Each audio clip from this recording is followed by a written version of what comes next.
Mi è d'obbligo farle questa domanda, questione profughi. La Lombardia e il Veneto sono sugli scudi, quantomeno con i loro presidenti di regione e molti sindaci di comuni. La prefetto di Venezia ha un bel da fare, riuscire a distribuire le quote di migranti che arrivano in regione. Qual è la situazione in Lombardia alla luce anche del fatto che il Viminale oggi mi pare sia chiaro, bisogna incrementare le presenze sia in Lombardia che in Veneto?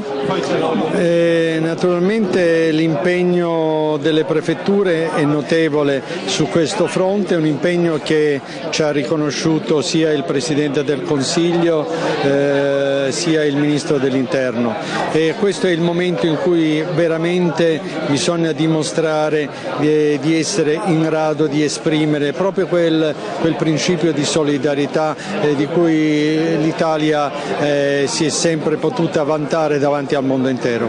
Oggi Merkel e Renzi sono qui a Milano all'Expo. Che significato ha questo incontro all'Expo a Milano in Lombardia?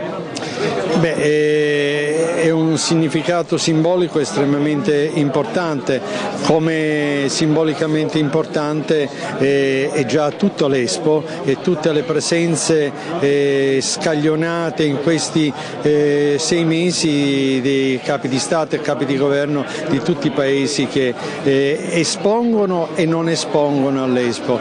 Milano in questo momento è al centro proprio del mondo e lo avvertiamo perché sentiamo proprio il calore dei riflettori che è sulla città.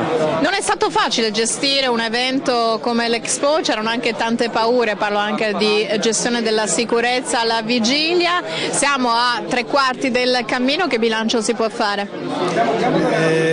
Un bilancio di grande soddisfazione fino ad ora, perché i risultati che abbiamo potuto registrare hanno dimostrato inequivocabilmente che le strategie, il metodo, le pianificazioni che abbiamo fatto si sono rivelate più che positive. Ora però la sfida vera, la sfida all'interno della sfida Expo è quella di non abbassare la guardia fino all'ultimo momento. Il 31 ottobre per me sarà come è stato il 1° maggio.